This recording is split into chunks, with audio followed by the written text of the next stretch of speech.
Welcome to the Evolve Voices podcast, a platform to hear about the fascinating stories behind the people that power global commerce. I'm your host, Jade Maravillas, GTM advisor, and your Asia and Europe host of Evolve Voices. Today, I'm joined by Brendan Walsh, general manager for EMEA at Netlify. Brendan's not just built and scaled high-growth SaaS businesses, but has actually helped define entirely new categories. That's right. While most companies dream of category creation, Brendan's done it twice.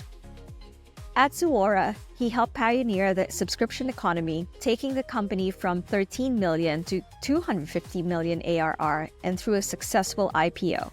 Then at Miracle, he led the charge in the marketplace revolution, helping retailers and brands fight back against Amazon's dominance, all while scaling the company to a $3.5 billion valuation.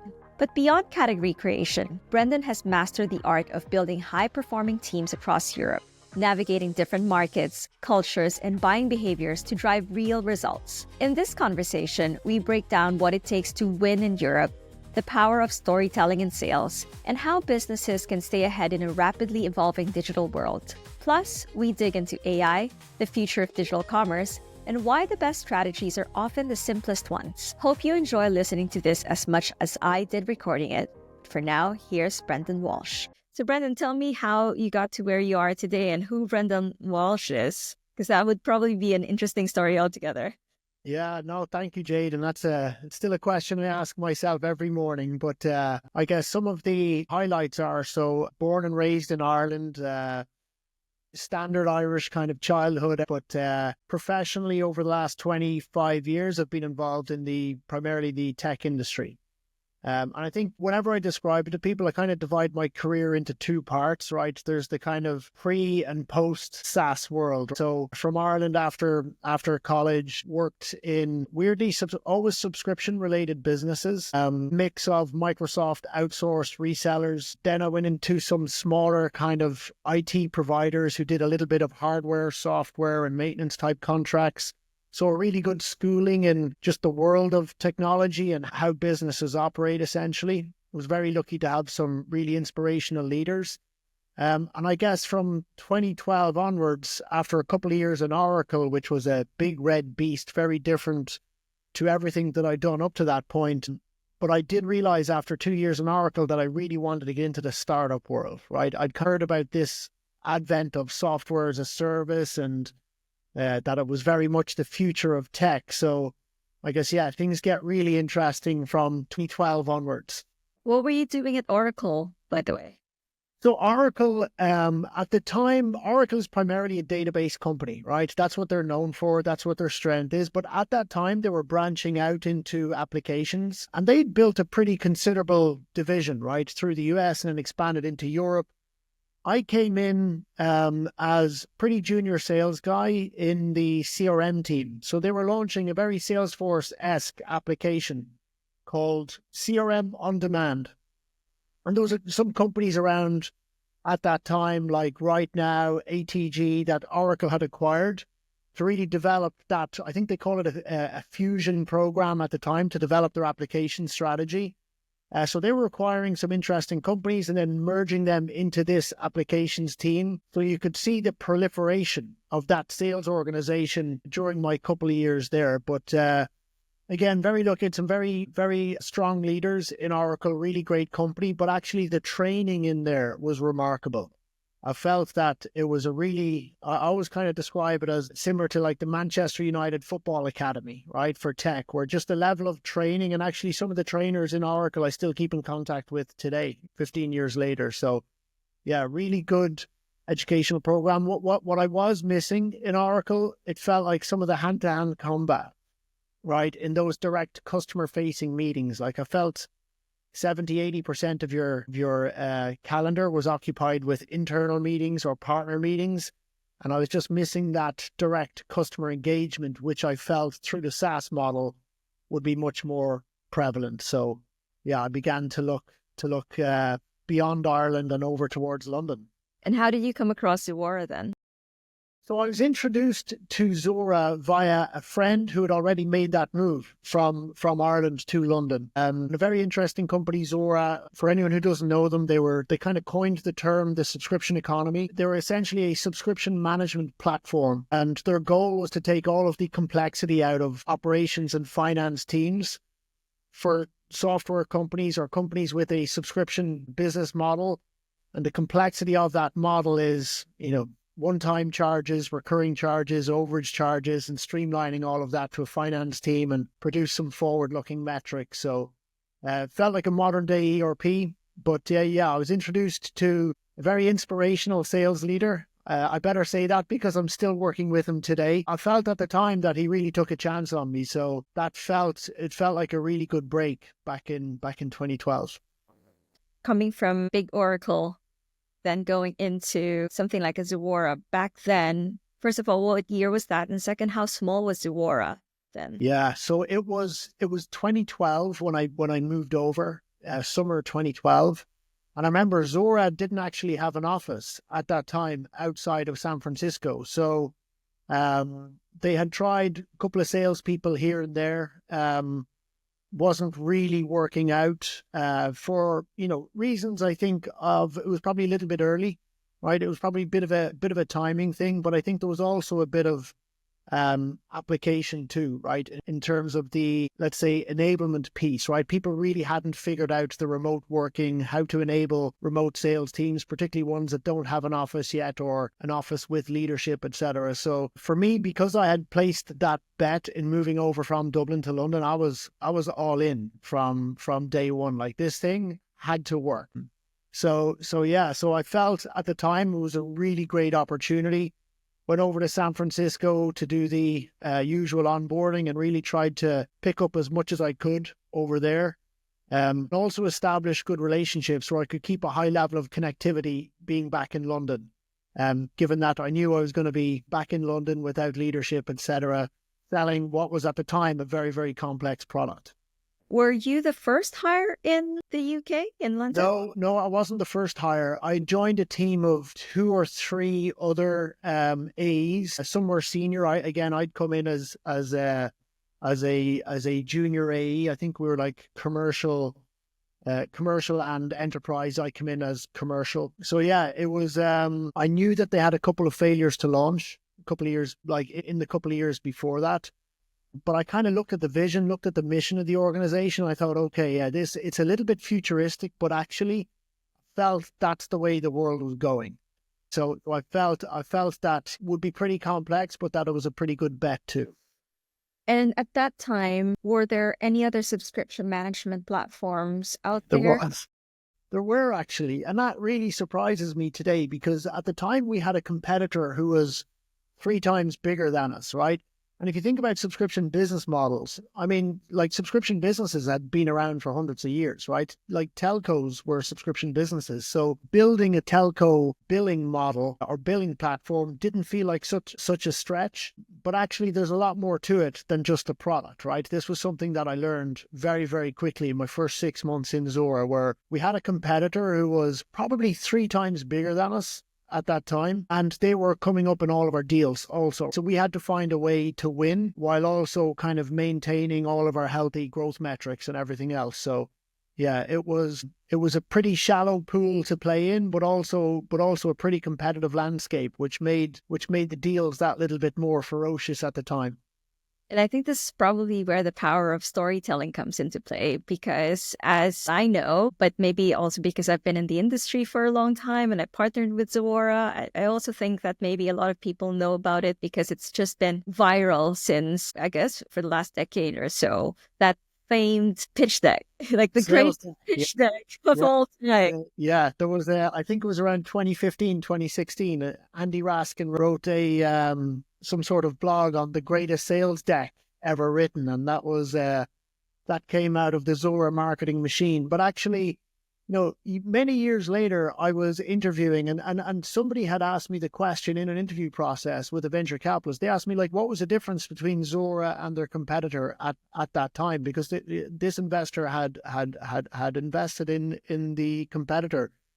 I broke it down as like having really good parents, right? We had a really good CEO. We had a really good CFO. Our CEO was very evangelical teen. He was ex-Salesforce when they were still in a house with Mark Benioff. But he was a brilliant visionary CEO and a really good storyteller, and kind of fit the mold almost of a CMO in that he was fantastic at speaking to many. So any events we did, he was really well regarded, but he also executed fantastically well. And I think backed up with a really strong CFO around our business model, the ability to raise money at the right time, but also ensuring that the deals that we were structuring at the time were also healthy, right? That they could provide really good metrics, that, we would be pretty expensive to deal with at the time, even for small startups. We weren't just trying to sign any deal of any structure. We were quite disciplined around that. And actually, you really saw the network effect or the compound effect of that many years later as Zuora's customers and their subscription businesses started to really grow over time. That was an education in itself over time. And of course, that is where we first met, Jade. We're dealing with all of the complexities of payments in that subscription world. Again, because this was really tricky for us at the time in Europe, in that I think SEPA had just been released, right? But there was a lot of different payment models. There was a lot of payment types. The digital subscription model was very new, so people weren't really sure how to go about that. And yeah, that's where you and I first met in terms of creating that partnership between Zuora and WorldPay at the time. Absolutely. So I'm really curious, right? You started out in Zuora being one of less than a handful of people on the ground. And fast forward to, how long were you there for, by the way? I was there for 7 years in total. 7 years. So, yeah. So I kind of went on that journey of, sales guy.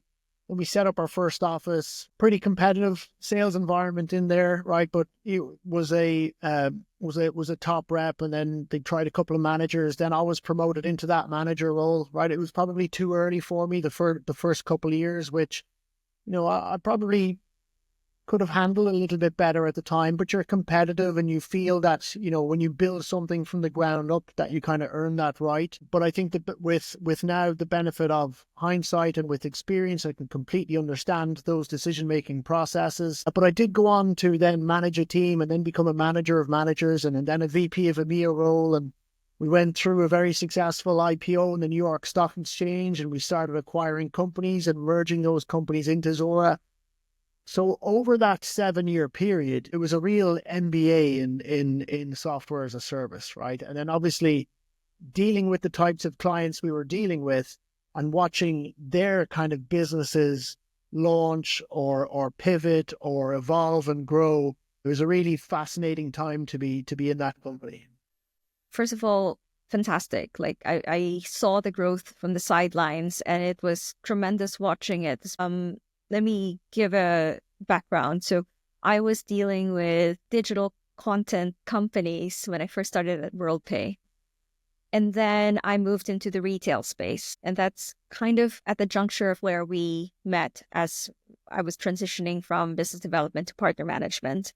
I also saw companies like Zuora, where you had, I guess, a very obvious ICP potentially at the start with, say, digital content companies such as, I don't know, maybe like, I'm not saying they're your customer, maybe they were, but to give everyone a flavor, like a Netflix, right? So consuming content online. But then you started seeing other use cases for it. And I'm doing this podcast off the back of Evolve, which is a e-commerce community. And subscriptions start coming into play for those types of customers where normally when retail e-commerce first started, it was very kind of like transactional. Here's a shirt, buy the shirt online, and that's pretty much it. But now we're seeing so many different types of retail off the back of these new business models. Can you tell us a little bit about what the strategy was in terms of understanding who or what type of customers you guys were going for, but then branching out into other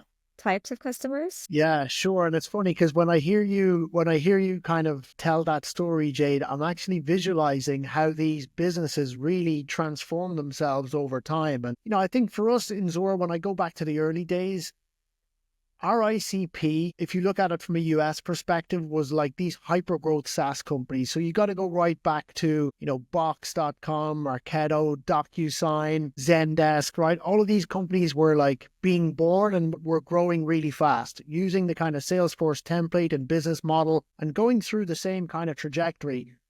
Now, in Europe at the time, the SaaS world was exciting, but it was very small, in that there was a lot of energy, but there wasn't a lot of funding, there wasn't a lot of know-how, there wasn't a lot of really good execution. So actually, RICP in Europe was probably the media companies, because the media companies were starting to figure out their advertising models were really starting to struggle, right? Because money wasn't going from FT to The Economist. It was going from the media industry to Facebook or to Google or to, other kind of platforms. I think Amazon was starting to grow at that point too. So they had to react. And we were trying to propose subscription business models to consumers, right? And they weren't convinced at the time. They were kind of figuring out paywalls and micropayments and things like this. And there was a lot of hesitancy around, which is remarkable because when you look at it today, every media company in its earnings release, the first line it tells is subscribers, right? And that shows like the evolution, and it's a real testament to the vision of Teen way back when Zora was set up. So we kind of saw that shift of media companies. SaaS companies were starting to get a foothold in Europe and grow. They weren't mega successful, right? There wasn't any real hyper growth stories, but any ones that were significant, we were generally a really good fit for them. So we were either signing them as clients or nurturing them at events and figuring out a way to become partners with them. So we kind of went on that journey from media into SaaS. And then what we saw was the bigger technology companies were starting to pivot themselves and they were launching subscription models. So they were moving from on-premise into software as a service. And there's some great examples of those throughout Europe where people kind of reinvented their own organizations, and we would help them not just from a technology perspective, but also with a business model transformation mindset where we'd have a lot of really skilled consultants and guidance and expertise and a community to help them on that journey. And that was the kind of second vertical that we took down. And then we moved into, when you think about the world today in connected devices, we then moved into the manufacturing industry.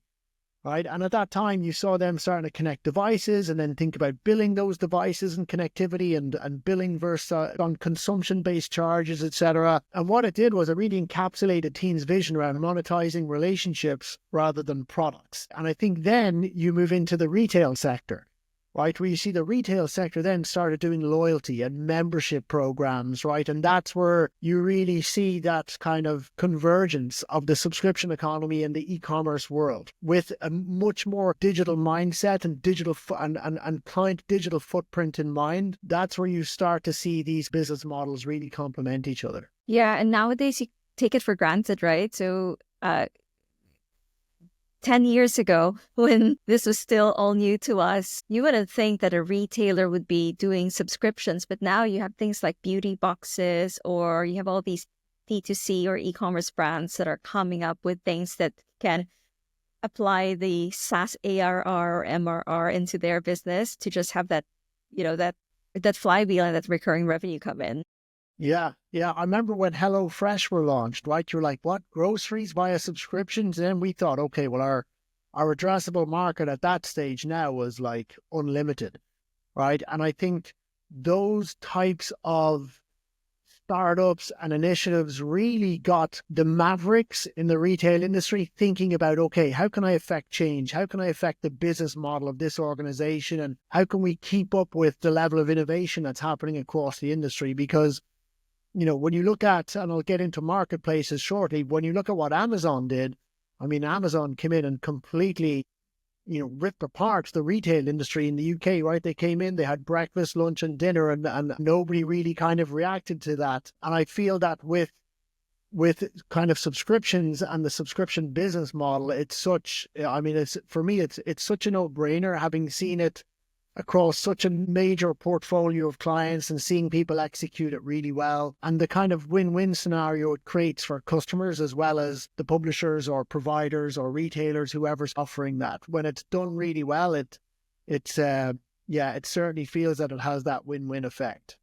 Well, I'm glad you actually brought up marketplaces because it was a perfect segue to what I was going to ask you next. So from Zuora, you moved to Miracle, which is another category defining company from a marketplace platform standpoint. So first, I guess, how was that transition and what attracted you to Miracle? And I'd love to hear about that journey because especially within Evolve, a lot of us are within the digital commerce space and marketplaces really turn things over their head, so to speak, and it's enabling retailers and consumers to think of how commerce can be acted on differently. If we think about obviously the Amazons of the world and maybe some of these Chinese ones when we think about marketplaces, but with Miracle, it's actually really interesting because it enabled brands to be marketplaces themselves. So let's have a Yeah. tell me a little bit about what brought you there and what your trajectory was. Yeah, so I guess first of all, Zuora was a very difficult company to leave. After 7 years there, great people, great company, great execution, good IPO, they were growing nicely. But I had this kind of itch where after 7 years, I was wondering, like, the skill set that I developed in Zuora, how useful would it be outside of that type of business model? It was really around building the type of company that nobody was asking for, right? Because like Teen was so visionary about the subscription economy, but we weren't fulfilling demand, right? We had to be very educational, very evangelical around the business model itself to create that demand. And then once things had moved from ideation into project mode, we had to go then execute on it, go win a deal, go do a successful implementation, help these guys grow their subscription businesses so that our technology kind of caught up. And that was a very significant kind of cost of acquisition, right? Or CAC model for any business to go through. But that was the bet. And kind of doing that over that 7-year period, when you think about where you place your bets in terms of technical resources, consultative type resources, your event strategy, the whole execution around that model, we had made all of the mistakes you can make along the way, right? But what we were good at was not repeating them and having a really good operational discipline about our organization, that you could try stuff, you could break stuff, right? All of that kind of tech speak about moving fast, etc. But generally, these were long deal cycles. You wouldn't land the plane first time. You probably do a couple of fly arounds on education and evangelism before people kind of make the leap. So it was a very enterprise software sales skill set coupled with the connect with marketing in like creating and fulfilling that demand around it. So yeah, it was quite peculiar. I don't feel there was like many other companies similar to Zuora at that time. There's been a lot of followers since, right? You can see that market, if you launch a subscription business model today, you have up to 10 different providers or technology providers that you could choose from. But I certainly felt that the skills that having built it from the ground up, from like less than 1 million in revenue to now, I think when I left, Zuora was close to 300 million ARR globally. So it was a really nice journey to participate in. And yeah, I just had that itch on like whether that skill set could be applied, ideally to a European organization where I would be in the kitchen, kind of cooking up the recipe rather than taking it from, our Silicon Valley friends and deploying that locally. So I had a particular vision of like what I wanted to do next. And with Zuora, thankfully, we had a really good engagement with most SaaS companies in Europe. But one in particular had escaped me up to that point, and that was Miracle. So when I came across Miracle, I was very, very interested, right? I could definitely get a feeling that in their vision and mission essentially was to provide marketplace technology and expertise to allow companies combat the Amazon challenge. That was essentially it. So think of, verticalized marketplaces.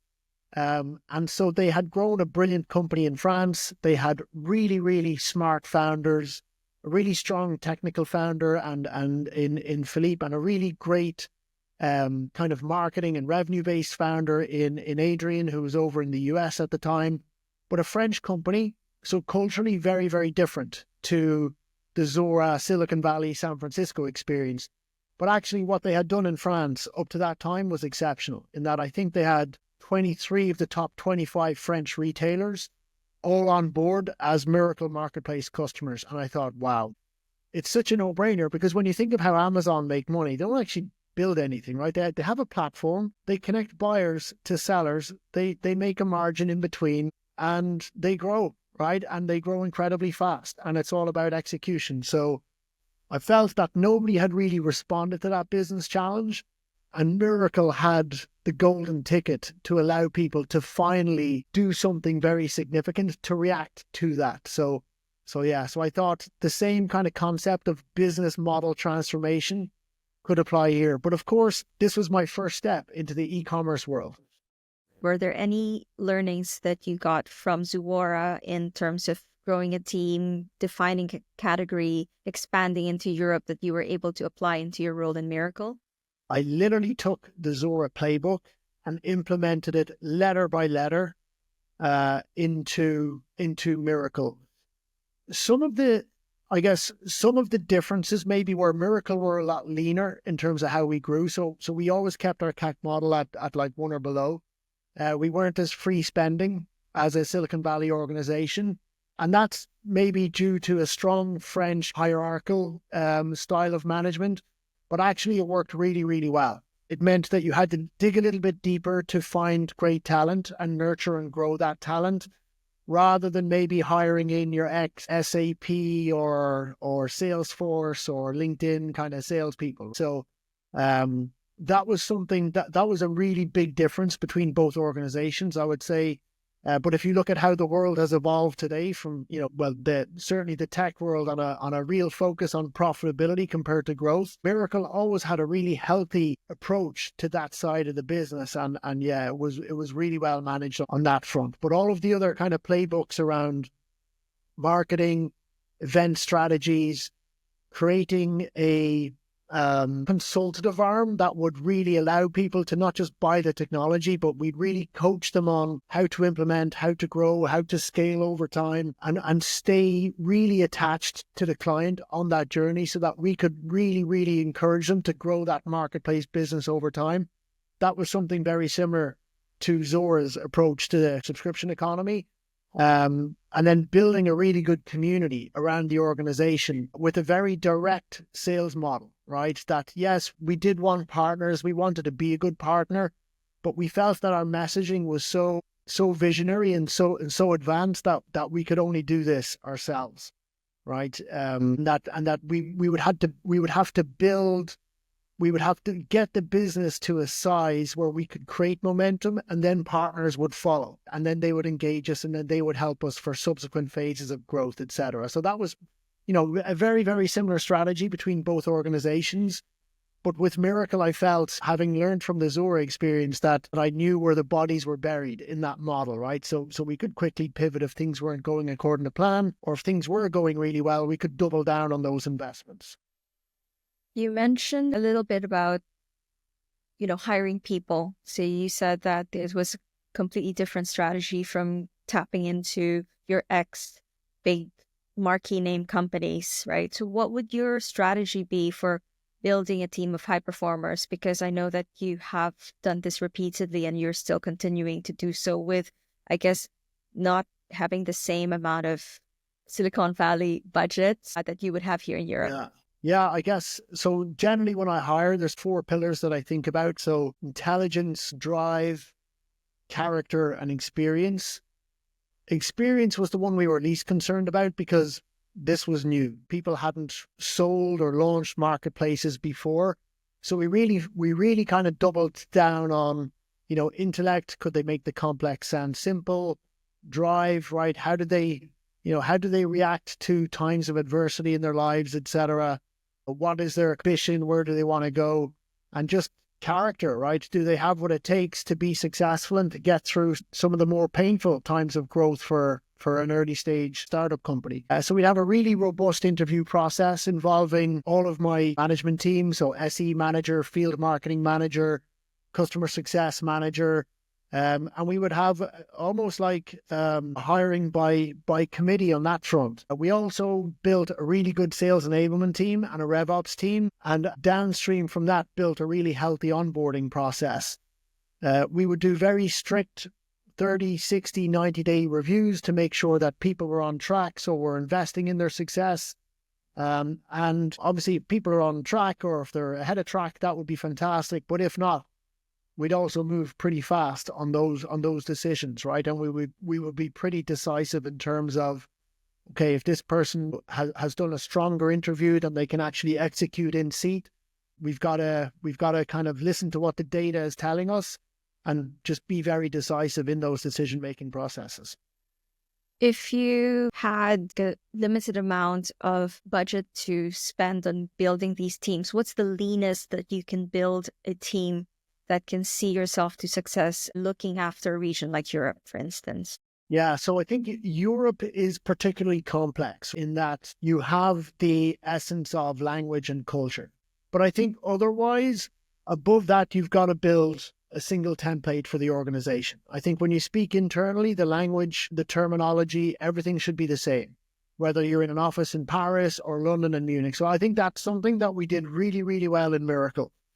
And we did that as we opened offices in London, in Munich, in Barcelona, Amsterdam, Stockholm, Singapore, Istanbul. So a really good kind of growth story. But we made sure that how people think and talk about deals, customers, the company, that it's a single terminology. So that enablement piece is really, really important. There are different rates of growth that you'll go into based on regions. So I think within Europe, for example, we carve it up into 3 and then 4 regions. So UK, Germany and France as the 3 major hubs. And then surrounding territories would be secondary markets into those hubs. Ideally, we would look for a strong leader off the bat. That generally didn't happen, right? We generally find a maverick AE or a renegade AE and hire them, get a few customers on board, build a healthy kind of ARR number. That would give us the right to then make investments, having hired a few customer success people or a few technical people. We then look to put a strong leader in place, either externally or from an internal promotion. Personally, I love internal promotions because you bring people on that journey within the organization.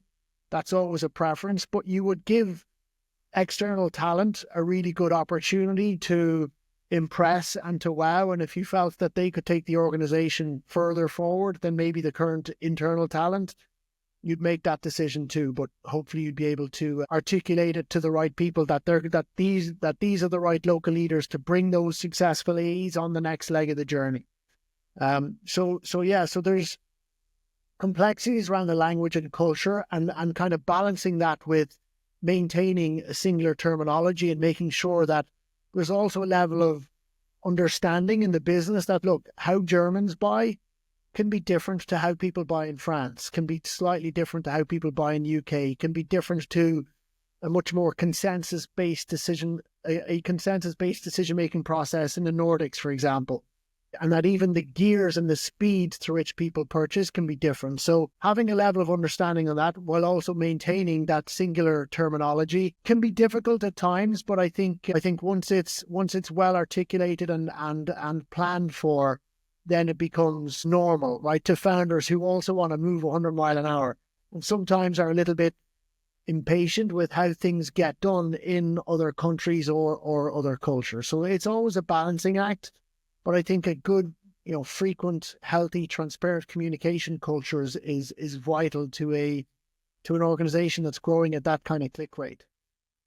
I wanted to ask you, because you mentioned Europe, you mentioned playbooks. I was wondering, is there a specific playbook that you use or several playbooks that you use to win in certain European markets? So I would say it's a standardized playbook across Europe. But for example, if you break a deal into 5 stages, like let's call it pre-qualify, validate, scope, negotiate, and close, you'll see across different markets that, for example, in Germany, in the scoping and the technical win of a deal, you'll spend a lot of time there, right? There's no getting around that. They tend to be very process driven. They want to understand how things work, how they connect, how they integrate, and they have a much more detailed plan in that scoping phase of a deal than, for example, some of the Southern European countries, which might be a little bit more relationship-centric. They might be a bit more accepting of executive sponsorship and maybe won't give as much detail to the technical team to really understand not the why, but the how, right? So there's definitely nuances, but the playbook is the same playbook. But understanding that through different regions, you might get stuck in different stages. I think that's really important, particularly for large value deals, right? Some of the faster moving stuff can be very similar no matter what market you're in, right? But I think in both Zora and Miracle, our average ticket size was, Miracle, we were around $500,000, I think. But Zora, we certainly went on that journey from 100K to 200K to 300K, for example. And both deal velocities reflected companies' appetites to mitigate risk when they're about to move into that type of commitment. So I wanted to fast forward a little bit into what you're currently doing. So after you've had these insanely tremendous experiences with startups that have grown from, startup with a few people to amazing exits and IPOs, right? You've decided after a little break to get back into the swing of things and join what I think is a really exciting company called Netlify. I didn't know that they've actually been around for over 10 years, but it feels a startup. It feels like a proper startup. Yeah, honestly, it feels like a bit of a reboot, right? Is kind of how I describe it. And I think the Netlify, personally, what I love about Netlify, again, right, really good founder in Matthias. I've been hired directly by the CRO, who's a bit of a mentor and friend and somebody that I've worked with. So, after taking that little bit of time out, it felt like a nice re-entry back into the tech world. But if you look at the challenges that Netlify are solving for their customers, right, there's a lot around automation and there's a lot around reducing operating costs for technical teams and web developers. Essentially, we're a web development platform that allows teams to collaborate, build and scale all of their front-end applications. So be it your external-facing e-commerce applications or your internal-facing intranet-type applications, all hosted on Netlify. But in that world, and it's something that you mentioned at the very beginning of the call, there's a lot of things changing in this side of the world where the evolution, the post kind of SaaS world, where people are now starting to look at AI and the ability to move at scale a lot quicker through these really innovative companies that are being born. Netlify are really well positioned in the middle of all that, where you can deploy all of this kind of AX type strategy on Netlify or these kind of bolt.new type applications, which is allowing lay people like me to kind of mess around with almost coding type activities, right? Where you can launch websites, you can build things, and you don't need to have that deep coding expertise, right? I was talking to a really exciting company called Lovable, two young Swedish guys, and we've just signed them up as a customer this week. There's a lot happening in this space, and you literally can't move fast enough. You look at the bigger kind of AI wars that are going on between Gemini and ChatGPT, and I can't remember Musk's version of it on his platform, but it's a really exciting space to be in, and Netlify are trying to become that base for this kind of AX space that we say, where you literally deploy everything on Netlify, be it via your technical team or via your automated tool sets. So how is this new technology shaping the way that specifically retailers are rethinking how not only are they deploying the actual websites themselves, but also their business models, how they're structuring their organizations, and how they're working with partners or third parties? Yeah, I think it's still in its early evolution, in that companies like Netlify allow them to move faster, right? So it's almost like you're testing in a live environment is the easiest way to describe it, right? Because when you go from those monolithic environments into SaaS, you're allowed a certain type of agility and flexibility. When you do it on something like Netlify, you have real agility and flexibility. And the pace by which you can deploy sites, and if you don't like something, you can roll back, make some changes, and then redeploy, all within like minutes. That kind of power allows the business and commercial side of these organizations to work much more in tandem, right? So what you're seeing is the marketing people move into the tech space in terms of their skill sets, because these applications are allowing them to take the heavy lifting and the coding out. But what you also see is the tech folk moving in, particularly in B2C type environments, and to have a say in terms of what deploy strategies work well, what good A to B testing looks like, which should capture revenue, right? And also allows for better customer experiences. So you're starting to see the emergence of these two organizations coming together, and something like a Netlify sit in the middle to have a really strong say. And obviously with the community that we build, with the type of customers that we have, we're learning more and more every day. So it feels like on this advent of AI that it's a really exciting place to be in. But there's also that from a management perspective, there's also that reboot phase to go through in the organization where we've had to make changes. We've had to right size our organization, but we feel really good around the people that we have in the organization, the size of the opportunity. So for me, again, it looks like it's just a matter of execution. And I wanted to end on this note. So I think we spoke about this just before we started recording, and you've alluded to it as well. There's been this evolution of digital commerce in general, coming from, your monolithic on-premise platforms and ERPs, going into the SaaS world, going from SaaS then into composable web. And then from composable, the sky's the limit now with all the new technologies that are coming out. What excites you the most, being, I guess, at the forefront of all these new and innovative technologies? What excites you the most in how you're seeing the industry evolve? And what also, I guess, besides excites, right? What also scares you? Because that would be interesting.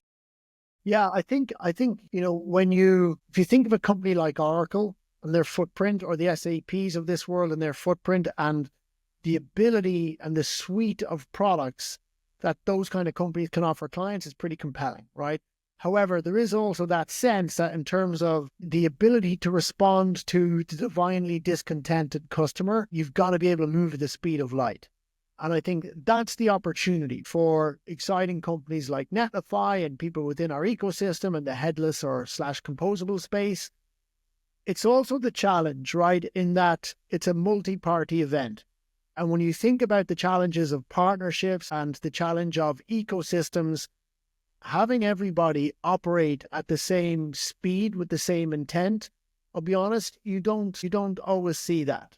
I think there's a really good opportunity there for people to take advantage of how Fortune 500 companies are thinking of serving all of their customers directly and indirectly, and a full range of customers, from your mom and pops type shops to their big enterprise type clients. But in that ecosystem of partners that want to be able to serve that space, for me, they've got to be like really, really tight, right? And you think about it tight in sense of product and technology, integrations, API-led, all of that good stuff.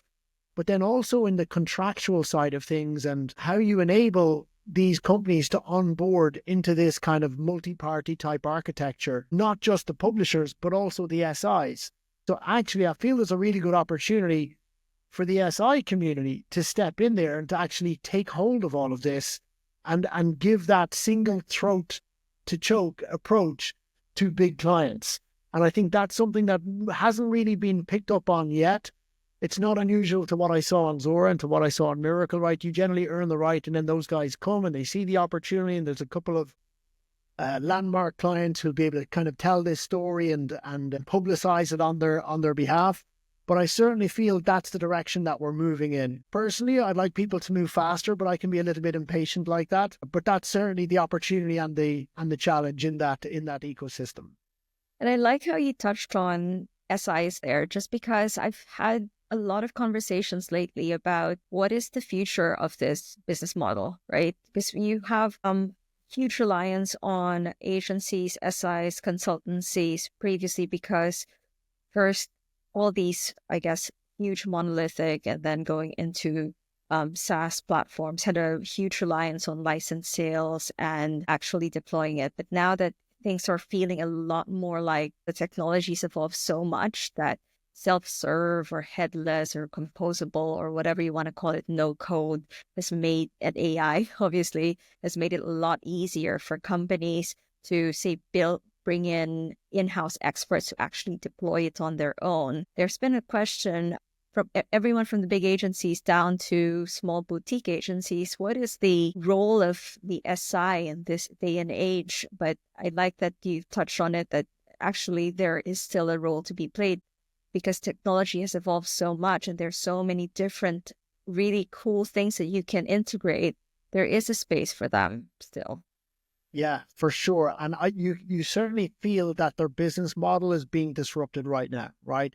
The old kind of body shop approach, throwing more and more developers at an issue, that's not what people are looking for today with the level of automation and the options that are out there. I think what people want is like to be led by real kind of value and outcome-based discussions, but to do that in a manner that gives a sense of risk mitigation too. So finding that balance is really, really important. And ultimately that comes down to trust, right? So that means we're still in the people business. And I think the really exceptional managing partners and the really strong consultants and people who can back up the marketing events with really good qualified expertise, those guys are going to win because their customers, the Fortune 500 companies, they're always looking to evolve, right? They're always looking to reinvent themselves.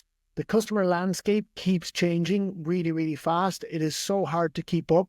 So there'll always be that demand for innovation. And I feel that in that SI space, that market will always be available to the best. But I think there's also a level of, on the execution side, in terms of the partners they bring to the table, there's got to be a bit more work done behind the scenes to ensure that people can move at that pace in unison across that multi-vendor type transaction. Well, I could go on and ask you 5 million other questions, but looking at the time, I think we've definitely learned so much. And I feel like this is probably another conversation over a hot steaming bowl of pho. But anyway, thank you so much, Brendan. I'm really, really appreciative of the time. I know how busy you are running this dynamic business, but also building your team as well. Thank you, Jade, for your time. And I'm always available for bowl of ramen. Have a great day. Now make sure you subscribe to Evolve Voices, this leading and incredible project where our ambassadors are interviewing amazing professionals from all over the world so they can share their perspective and benefit you with their perspective, their knowledge, and you can understand what's happening in the different markets. Evolve Voices is a project part of the Evolve Commerce Club, the #1 and leading community where we connect international professionals in the world of commerce. We are now connecting professionals in more than 40 markets, and every week we invite an expert to share their perspective and their knowledge. So if you'd like to know more, you can always look at the comments. We have a link there so you can request your application and stay tuned for the next episode. Thanks for watching. All the best. Ciao.